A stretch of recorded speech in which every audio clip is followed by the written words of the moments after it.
Alright guys, we're back. We decided that we're gonna do our comic pull when we get into the driveway of Jeremy's driveway.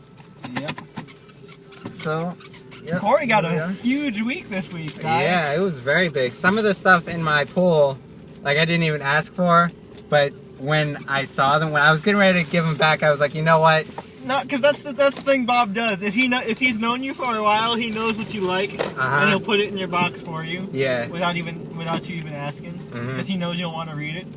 So once I saw it, I was like, I do want to read this. But man, once he said that price, I was like, dang it, I need it though. It's like I don't want it. I needs it. I needs it. I'm pretty sure you guys who are also collectors know the addiction that is comic book collecting.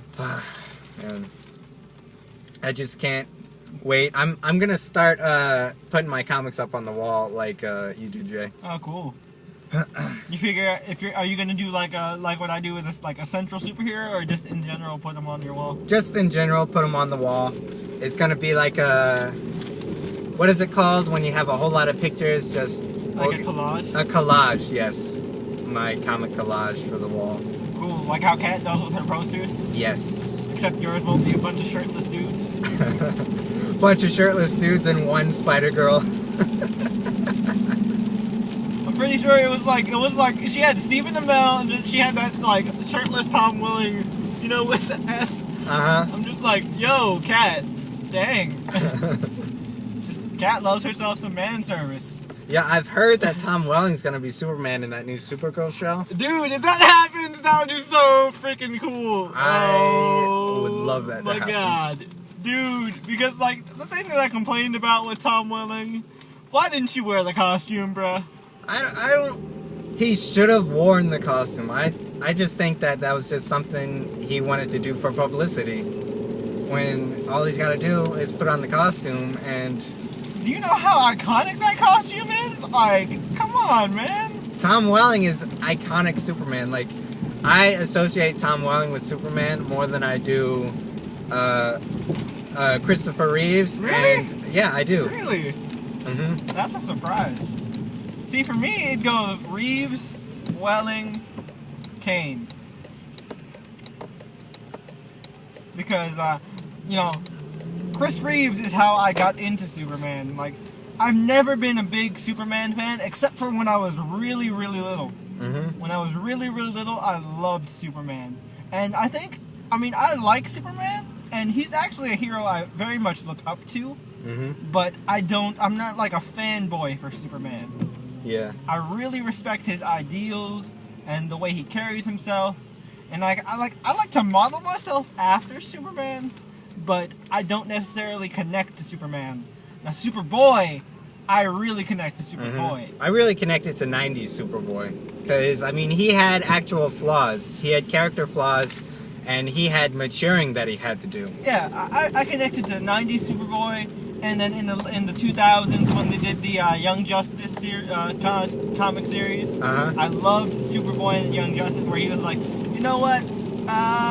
Let me I'm gonna go ahead. I'm not the Metropolis kid anymore. Let me change my look up. And then he just like, it's like, so you're gonna finally get a cape? He's like, no, I'm just gonna do something simple. So he just did the black T-shirt. I'm like, yeah, all right, Con. There you go. And then right before Young Justice was when he actually got his name, Con-El. Superman gave him the name, and it was a really big deal because Superman was like, you know, I'm accepting you into my family. You know, you're my brother / son.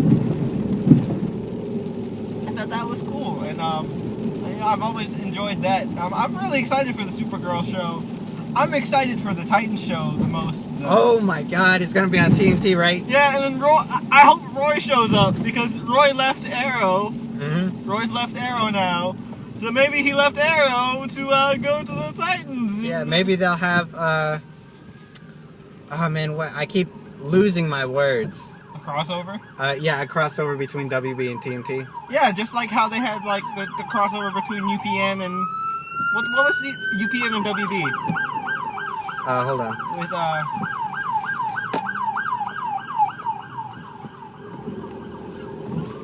like they had the crossover between. Oh shit!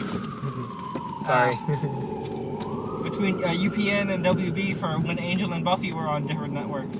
I do remember that. Yeah, that's gonna be awesome, and it makes sense for Roy because Roy was one of the original members of the Teen Titans. Oh man, so much comic book stuff coming out this year. We were at the library, and on the paper that I picked up, it said Year of the Comic Book. It really is. It's the year of the geek in general. The comic geek. Like, I remember people used to, like, make fun of us for being into comics. Like, oh, comics are for kids. No, just this year alone, everybody's, like, all obsessed with comic book stuff. I remember that, too. It's become mainstream. And I don't mean to sound like a hipster. Yeah. I know, like, I always feel like a hipster when I was like, oh, yeah, I've read the comics. And it's just like, oh, I feel like I'm one of those people that's like, oh, I read it before. It was cool. Like, but it's true though. It's kind of true. Like, especially like people are always hyping. Like now, people are talking up Daredevil, and I'm like, guys, I've read Daredevil since I was like 7 years old. But I feel like I just feel like they've always been cool. It's just the audience hasn't been as big. Because I remember it hasn't taken it seriously. Like comics have always been a part of American culture. I remember watching Buffy, and they would have conversations about Superman and which kryptonite would affect him. Yep. And I mean, comics has always been a big thing with American culture, and I think that's what people don't understand. Like, comics got us through World War II, dude. They give you comics with your rations. Yeah, and they also helped fund the war effort, and they had Captain America punching Nazis. Taking names, punching Nazis, and he punched Hitler over 200 times. His first issue of the first issue of Captain America has him punching Hitler on the cover. Take that. And Captain America throws his mighty shield. One underrated Marvel show was the Superhero Squad. I thought that show was hilarious. Whenever Captain America spoke, I was rolling on the ground, like my sides hurt because I was laughing so hard. Like I would watch it just to hear him talk. Because he has like an Uncle Sam voice. They did really good with that. And Silver Surfer was talking like a surfer dude. I would have loved if they had there was a surfer fish in SpongeBob. Whenever he talked, he was like, "Oh, so man." If he had known someone who talked like that surfer fish, I would have just been done. No, man. You know the fish I'm talking about, right? I know exactly what you're talking about, because he died. He got killed by like the high tide. He's like, it's because of you I was left in the tide, but now I got now I'm in heaven. It's awesome, dude. Oh my god. No, I loved the Silver Surfer in that show because it was like. He was like, that's cosmic, bruh. So cosmic. Whenever I saw him, it made me think of Point Break. Yeah. Oh yeah, he did sound like Keanu a little bit.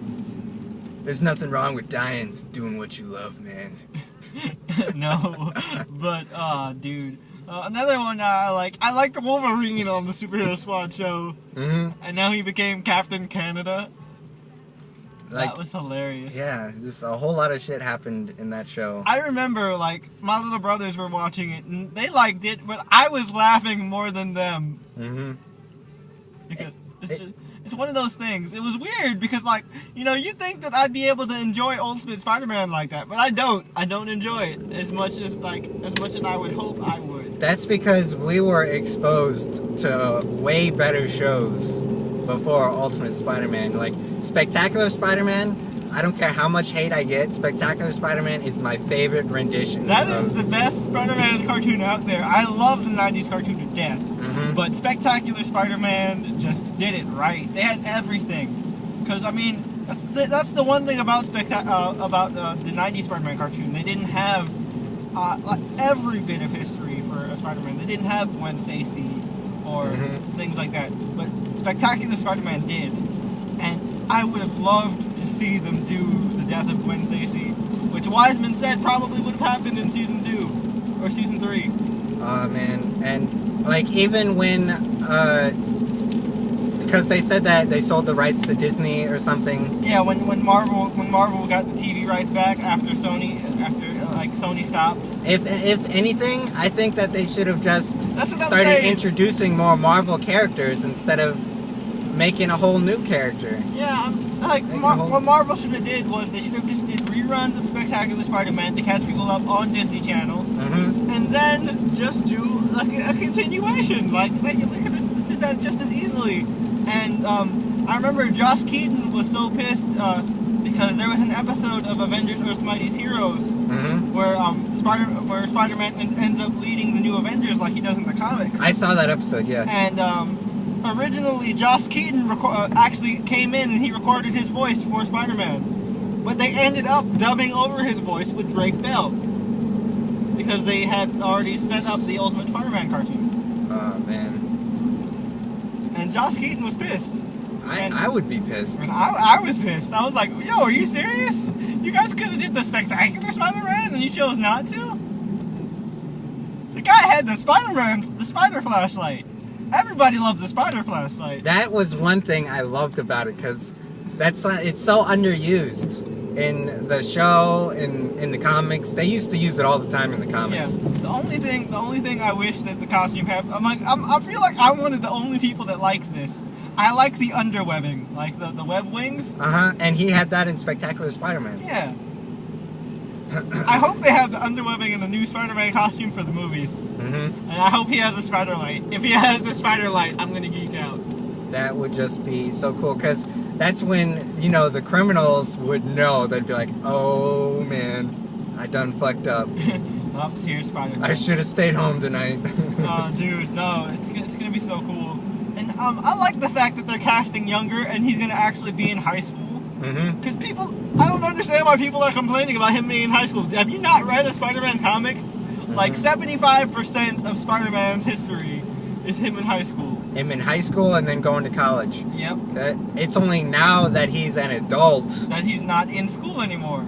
But even though, like, he's still acting like a child. Yep. It really gets on my nerves sometimes when I'm reading the comics. Yep. I'm like, you're an adult. You should be working with Reed Richards doing sciencey stuff. Yeah, you're out, or at least be a science teacher again. I loved it during Civil War. When he went back in Civil War before, like, he was just the teacher at Midtown High. And Flash was like the gym coach. And I love when after he announced his identity, Flash goes up to him at work and he's like, how come you didn't tell me? We've been best friends since after high school. Like when they finally rekindled their relationship after Flash was being a bully. No, and then he's like, why did you never tell me you were Spider-Man? He's like, I was such a dick to you. He's like, if I had known, I would have been nicer. And yeah, because like, you knew Spider-Man was my favorite superhero. Flash was gay for Spidey. He kind of was. I mean, like, this dude, he had all that Spider-Man memorabilia. I mean, let's be honest, though. I would probably be as big of a fanboy as Flash if I existed in the same world as Spider-Man. Hell, I'm on that level now. Ah, man. Like, I own a lot of comic book t-shirts, but a majority of them are Spider-Man related, or have Spider-Man on them somewhere. He's one of the most well-known superheroes, and he's one of the most recognizable superheroes in the world. There's Batman, there's Superman, and there's Spider-Man. Those three are the most iconic in the world. And like when he was created, they thought he was gonna be a flop, didn't they? Because at first they weren't gonna release it. Stan Lee's editor was like, who would read a book called Spider-Man? And then Stan Lee, he was like, alright, I'm gonna sneak it. I'm gonna sneak it in a book that we're about to cancel, so even if it sucks, it's gonna get canceled anyway, so I won't get yelled at. But then they're like, you know, Stan, remember that Spider-Man character that I love so much? Let's sell them like hotcakes. We gotta make more of this. Like hotcakes. It's hot off the iron. We gotta make more of this. It's just like, oh man. And like, here we are 60 years later. Well, not even, no, is it 60 years? 50, 75. I remember. It's 75 for Marvel in total, but Spider-Man's only been around since the 60s. The 70s, 80s, 90s.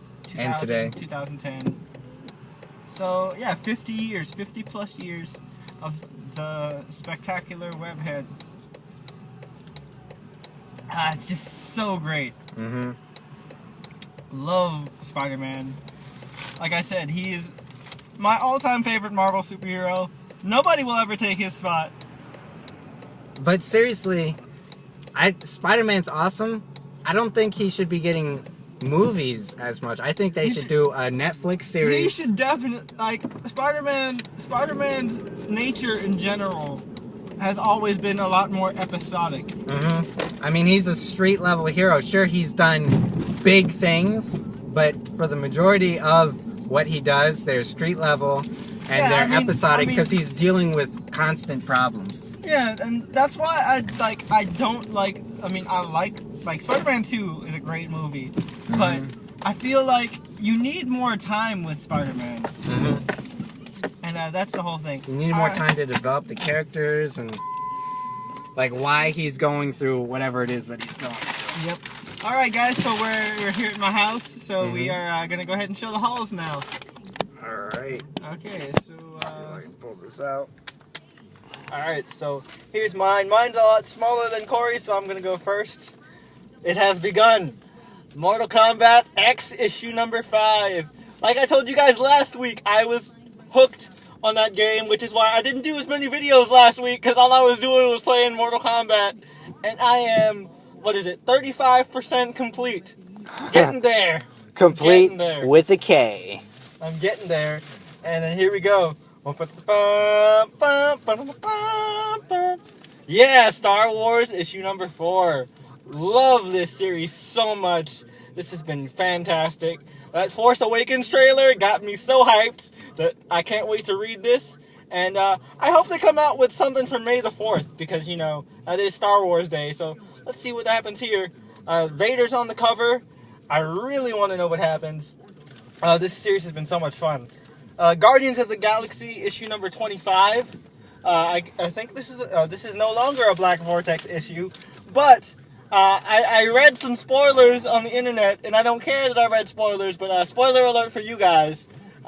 Kitty Pryde and Star-Lord get married in this issue.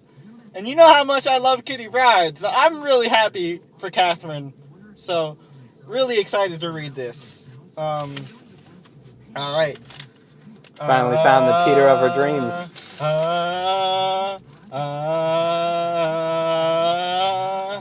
Little Mermaid, issue number 3 of, I think, 5. Or is it 4? It says 5. Yeah, 3 of 5. Awesome cover. Meredith Finch has been doing such a great job with Zenescope's version of The Little Mermaid. And it's fantastic. Great artwork. You guys, if you aren't reading this, you should. It's a really interesting take on the character. Okay, let's see here. Next up, we've got Effigy by Tim Seeley. This is issue number 3. This series has been so much fun.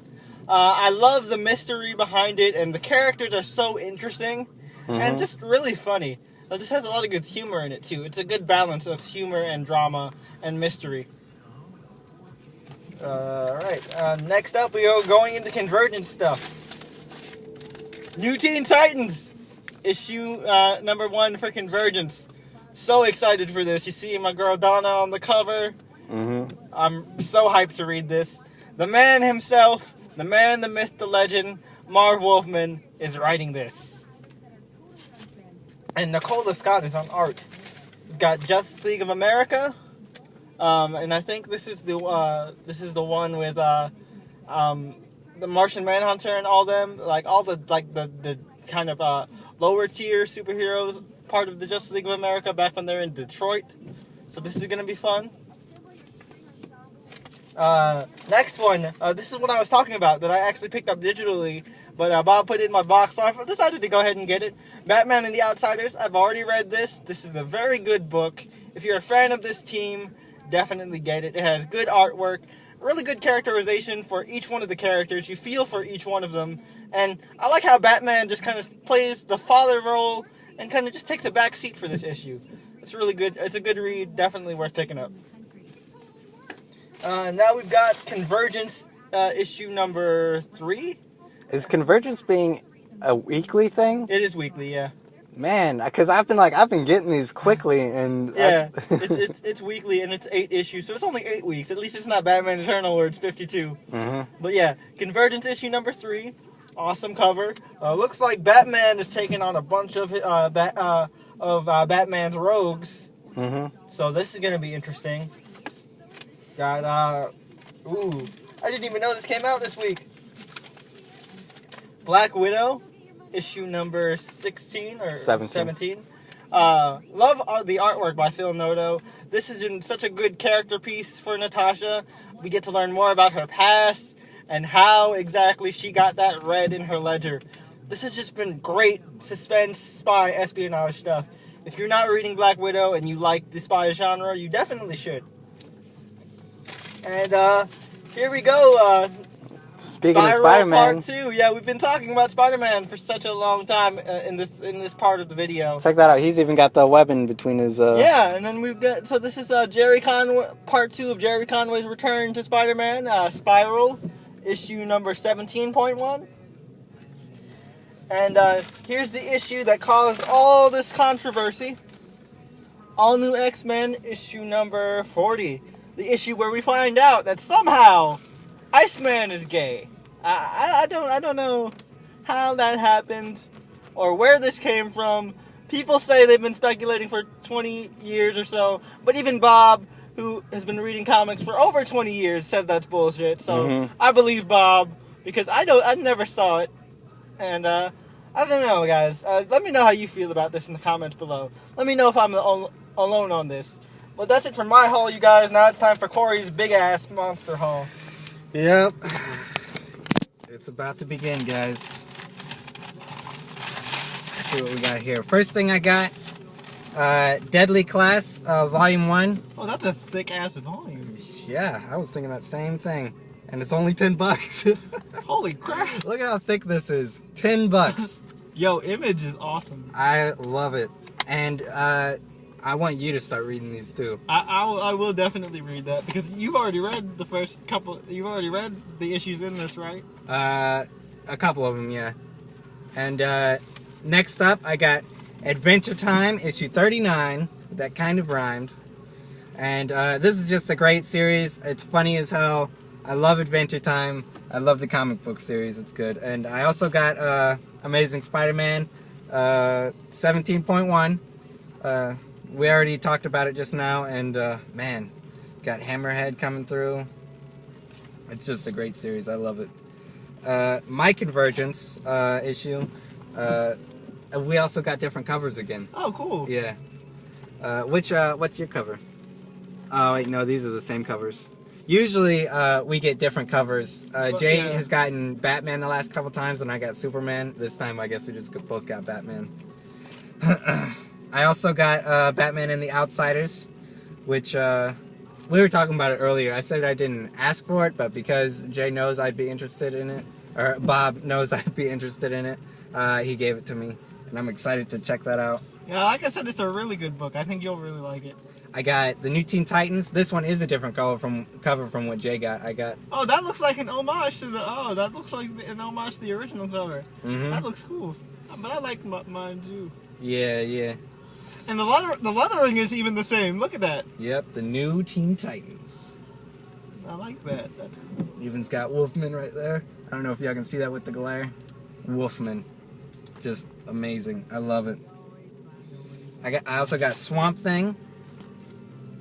I'm excited to read this. I don't remember asking for it, but like I said, once I got it, and I was like, I do want to check this out. And this issue is actually written by Len Wein, the guy who co-created Swamp Thing. He also created Wolverine. Really? Yeah, so should be interesting. Next up, he's written Swamp Thing in years. Something I'm really excited for is the Wonder Woman Convergence. I heard that she's going to be fighting vampires, Vampire Joker, and I'm just really excited to... I don't know if I got that one. Did I get that one? Did you ask for it? I thought I was the one who asked for it. Oh, maybe it was you. All right, well, I'll just read that off of you then. And oh yeah, I'm excited. And then I got Deadly Class issue 12. It's gonna be intense. The last couple issues have just Like, it hasn't gone down. It's been continually picking up. And the thing I like about Deadly Class is it is a lot like Kingsman. Ah, yeah. That's why I've been trying to get you into it. It is just amazing. I'm going to save that one for last. I'm not even sure if I'm going to put it on the thing. I have a guilty pleasure of looking at comics that are like just ridiculous. I'll show it to you last. Up next, I got Samurai Jack. Check that out. He's fighting with what looks like robot samurai people. And this is a great series. Samurai Jack is looking for threads of time so he can go back in time. And it's like you're reading the show. And I mean, you basically are, but the art is exactly the same. Next is Gotham Academy issue 3. I think this is an old issue because we're on like 5 or 6 now. But I've been missing it, so I got it to complete my collection. You know what I mean? Don't like those gaps. Nobody. I hate the gaps. Next is Effigy. I noticed this is issue number 4. I think earlier we said number 3. Yeah, number 3. This is issue number 4. My bad, guys. Next up, this guilty pleasure of mine. I was going through the previews, the comic book previews, and I noticed it. It's called Zombie Tramp, and it looks like it's going to be ridiculous, over-the-top 80s stuff. We actually picked up previews as well. Mm-hmm. So we're going to be looking through those, seeing what we're going to pick up. Mm-hmm. And I'll leave. I'll put something up later on my YouTube channel, say what I might be picking up for the April's previews. But yeah, that is basically everything that we got. Yep, and yeah, so we'll be posting this probably later today, and then probably sometime over the weekend, maybe Sunday, we'll post the Naruto movie review that we're gonna do. I am excited to get into that. All right. Alright, guys. Yep, this has been a Geek Adventure. Yep, it's been an adventure in Geekdom. I'm Jay. And I'm Corey. Peace.